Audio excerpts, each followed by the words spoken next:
আসসালামু আলাইকুম, কেমন আছেন সবাই?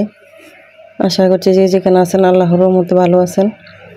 তো আমরাও আলহামদুলিল্লাহ ভালো আছি। তো 2 দিন আমি ভিডিও ছাড়তে পারি নাই, একটু অসুস্থ ছিলাম, সে কারণে এখন এমনিতে আলহামদুলিল্লাহ ভালো আছি। তো আজকে একটা রেসিপি নিয়ে চলে আসলাম আপনাদের মাঝে।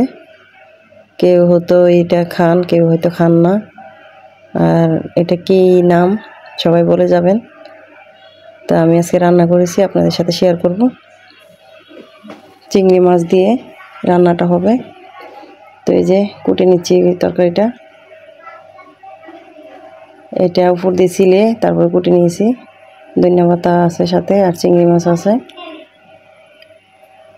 এই যে উপর দিয়ে খোসা ছিলে নিয়েছি। তো আর এই যে দেশি চিংড়ি মাছ, এগুলো কুটে নিব। তরকারিগুলো এই যে পাতলা পাতলা করে কেটে নিয়েছি, ধুয়ে নিব এখন। আর এটা কিন্তু এই ডাঁটাটাও খেতে খুব ভালো লাগে এমনিতে।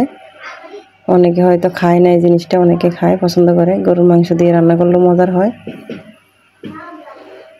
তো দেখতে থাকুন, আমি এটা শুকনো শুকনো করে কিন্তু রান্না করব। তো কেউ চলে যাবেন না, লাস্ট পর্যন্ত থাকলে বুঝতেই পারবেন। তা আমার শরীরটা 2 দিন ভালো ছিল না, সেজন্য কালকেও আপু তার ভিডিও আমি দেখতে পাই নাই। তো আজকে ইনশাল্লাহ দেখে দিব। আর এই যে এগুলো ধুয়ে নিলাম, সুন্দর করে ধুয়ে নিচ্ছি। আর চিংড়ি মাছগুলোও ধুয়ে নিব। এই যে সুন্দর করে ধুয়ে নিলাম। আপনারা কেউ চাইলে ভাপায় নিতে পারেন। তো এগুলো যেহেতু ছোটো সাইজের, ভাপানো কোনো দরকার হয় নাই, আমি এমনিতেই রান্না করে নিয়েছি। তো এগুলো আমাদের ঘরে সবাই খায় না। তো এই যে চিংড়ি মাছগুলো পরিষ্কার করে নিয়েছি, আপা আমাকে পরিষ্কার করে দিয়েছে। কারিগুলো কেটে দেওয়া হয়েছে। আর এই যেখানে ধনিয়া পাতা। তো এখন চলে যাব চুলাতে। হাঁড়িতে তেল দিয়ে দিলাম। হাঁড়িতে তেল দিয়ে দিছি, গরম হলে পেঁয়াজ আর কাঁচামরিচ দিয়ে দিব। তো আজকের ভিডিওটা যারা একদম জানেন না, নতুন আপু ভাইরা একা খাচ্ছেন, বেচারা থাকতেছেন, তো আপনারা কিন্তু খুব সহজভাবে রান্নাটা দেখে করে নিতে পারেন আর খেয়ে নিতে পারেন। তো এই যে মরিচ পেঁয়াজগুলো একটু হালকা ভাজা হয়ে গেলে আমি বাকি যা যা লাগতেছে সব দিয়ে দিব।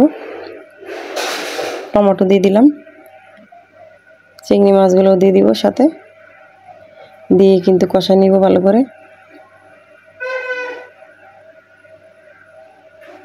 তো এই যে ভালো করে কষাই নিতেছি। তো এখন আমি এখানে যা যা লাগবে সব দিয়ে দিব। দিয়ে দিচ্ছি মরিচ গুঁড়ো। একটু ঝাল ঝাল করে রান্না করলে কিন্তু ভালো লাগবে, যেহেতু এটা শুকনো হবে। তো ওইখানে মরিচ গুঁড়ো দেওয়ার পরে হলুদ গুঁড়ো দিয়ে দিব, স্বাদ মতন লবণ দিব। এখানে কিন্তু রসুন বাটাটা দিয়েছি আমি। এখানে হলুদ গুঁড়ো দিয়ে দিলাম আধা চামচ থেকে একটু বেশি, আর স্বাদ মতন লবণ দিয়ে দিলাম। রসুন বাটাটাও দিয়েছিলাম, পরে দিয়েছিলাম। তো আমি ভিডিওটা করতে ভুলে গিয়েছিলাম, সেজন্য দেখানো হয় না, বলে দিচ্ছি মুখে। তো আবার বলতে পারেন যে বন্ধুরা সবাই যারা এখনও পর্যন্ত ভিডিওতে আছেন, তা আমি মজা করতেছি আপনাদের সাথে, বলতে পারেন যে এই তরকারিটা কি আবার না চিনার আছে কিনা। সবাই চিনে কম বেশি। তো আমি আজকে চিংড়ি মাছ দিয়ে মূলা রান্না করতেছি, বলে দিলাম। তা আপনারা কারা কারা চিনেন বলে দিবেন, যারা চিনেন। পানি দিয়ে দিলাম আমি, চিংড়ি মাছগুলো আর টমেটো ময় মশলাগুলো সব কষাই নিব। তারপর আমি তরকারিটা দিয়ে দিব, মূলাটা।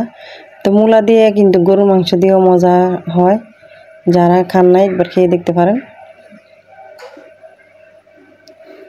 তো এই যে এগুলো মশলাটা হয়ে গেছে, এখন আমি ধুয়ে রাখা মূলাগুলো এটার উপরে দিয়ে ভালো করে কষাই নিব।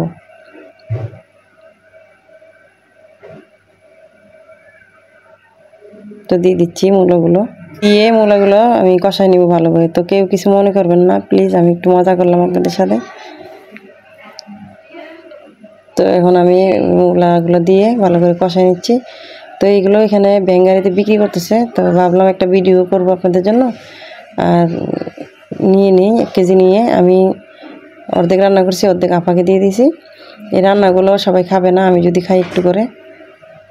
তো এক একজনের রুচি এক এক রকম, যার থেকে যেটা ভালো লাগে ওইটাই খায়। তো এই যে আমি কষানো হয়ে গেছে, এখন এখানে ঝোল দিয়ে দিব অল্প করে, যেহেতু এটা মাখা মাখা হবে। বেশি ঝোল দিলে এতটা ভালো লাগে না, গরম ভাতের সাথে খেতে ভালো লাগে এভাবে রান্না করে খেলে। তো এই যে আমি ঝোল দিয়ে দিলাম 1 কাপ পরিমাণ, দিয়ে এটারে আমি হওয়াবো। লাস্ট পর্যন্ত থাকলে দেখতে পারবেন ধন্যবাদ দিব কত লোভনীয় হয়েছে। কিছু মনে করবেন না প্লিজ, একটু শব্দ আসতেছে চারিপাশ থেকে। তো এই যে দেখুন ঝোল দিয়ে দিলাম, তো রেখে দিলাম। তো এই যে ভালো করে হয়ে আসতেছে, এখন আমি ধন্যবাদটা দিয়ে দিলাম। ধন্যবাদটা দিয়ে আমি আরও 3-4 মিনিট রেখে আপনাদেরকে দেখাচ্ছি কত সুন্দর লোভনীয় হয়েছিল। গরম ভাতের সাথে কিন্তু এভাবে খেতে পারেন, ভালো লাগবে। তো এই যে আমি একটা হটপট বাটিতে বেরিয়ে আপনাদেরকে দেখাচ্ছি কত যে লোভনীয় দেখাচ্ছে, আর খেতে কিন্তু খুব ভালো লাগে। এভাবে করে আপনারা খেতে পারেন। তো সবাই ভালো থাকবেন, সুস্থ থাকবেন। আল্লাহ হাফেজ।